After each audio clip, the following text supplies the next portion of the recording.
Hello Divorce Network, I'm cooperative divorce attorney Erika Englund. And I'm certified family law specialist Neil Forrester. And together we're part of the Split Decisions team. Our goal here is to help everyone live a better life in any way that divorce impacts it. So even if you're not going through a divorce, you might know someone who is, and we want to help you and help them make better split decisions. Absolutely. And one of the things we also want to do here at Split Decisions is to help you understand that divorce isn't the end of the world. There are challenges, but also opportunities. And one of the biggest challenges that we see is parents going through a divorce when one of them has been out of the workforce for a very long period of time. So today we'd like to give you 5 reasons why, if you're the parent returning to the workforce, you'll be glad that you did. But first, Neil, just so that our listeners understand, if you had a deal during your marriage that you stay home and that your spouse works, then does that deal hold true at divorce? No, it doesn't. And but you had a deal. That's just because expectations change when the status of the marriage changes. And I've heard that from bench officers all over Northern California for years and years. You can't hold to the same promises that were making the partnership work when the partnership no longer works. So even if you had a deal that you would never have to return to work, that deal now is not going to hold up. Unless that's in a prenuptial agreement, and we can talk about that at some other point. We'll do another show on that. So for our clients that are going through a divorce, one of the things that I see, whether my clients have literally no money or whether they have multi-million-dollar estates, is everybody takes a financial hit. Yep, at divorce. Absolutely. So in addition to courts expecting that you go back to work, there's also the reality of the fact that it costs more to run 2 households. Absolutely. It's just the whole economy of scale issue. You have 2 households and the same amount of income. But we see that people have a lot of fear, a lot of worry about going back to work, and there are some things that are great about it. Number one is that it fosters independence for you. We see clients that come in and they're very concerned about their ability to support themselves or how they're going to create a new professional life.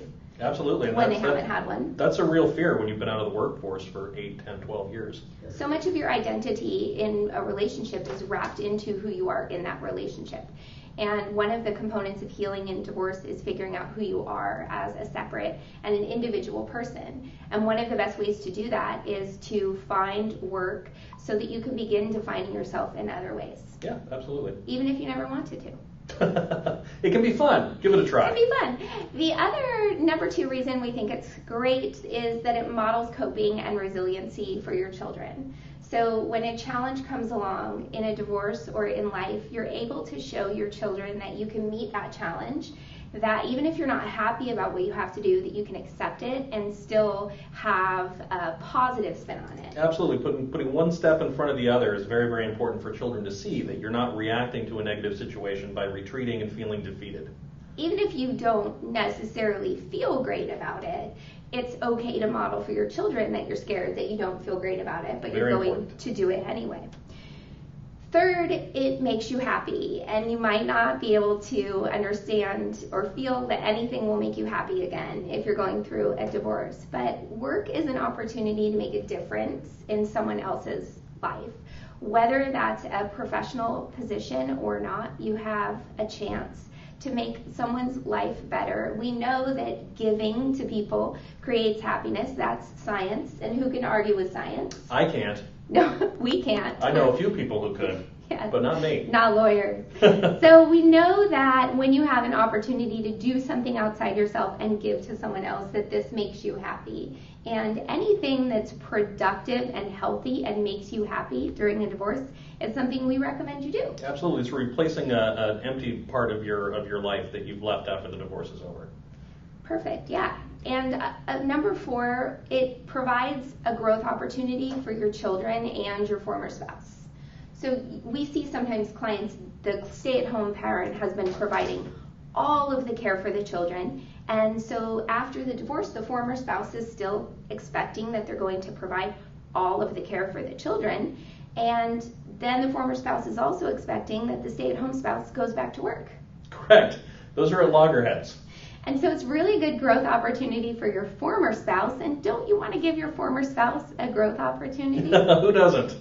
to get them more involved in childcare as you're in the workforce, and also to teach your children that they're not the center of the universe, that there are things that you have to do around, outside of, and in addition to your work at home as a parent. Absolutely right.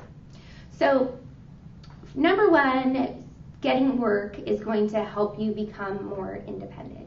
And number two, it's going to model coping skills and model resiliency for your children. It's going to provide a growth opportunity for your former spouse and for your children. It makes you happy. And finally, it creates financial stability. And your clients would probably say, oh, well, Neil, I'm working at a job that's $10 an hour, so that's not going to create financial stability. So why do I have to do it at all?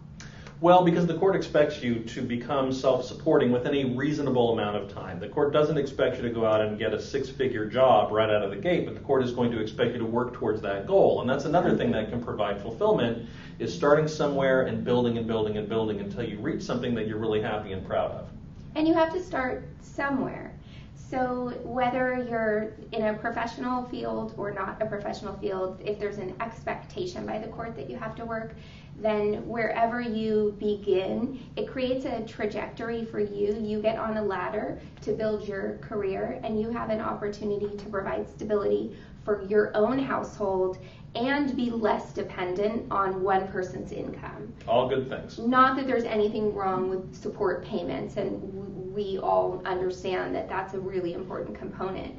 It's just that there can be death, there can be illness, there can be incapacitation, there could be a job loss. And if you already have your hand in the workplace, then that's going to be easier of a shock for you to absorb. Absolutely right. So we understand that going back into the workforce isn't something that you may want to do. It may not have been the deal that you had with your partner, but whether you're receiving child support or spousal support, courts are going to expect that you do it. So we hope that if you are moving into the workforce, now you're able to see that there are definitely some positives. There are absolutely some ways it's going to impact your life, your children's lives, and even your former spouse's life in a positive way. All to the good. Thanks so much for joining us, and you can find us on Facebook at Split Decisions for more information on living your best divorce life. See you next time.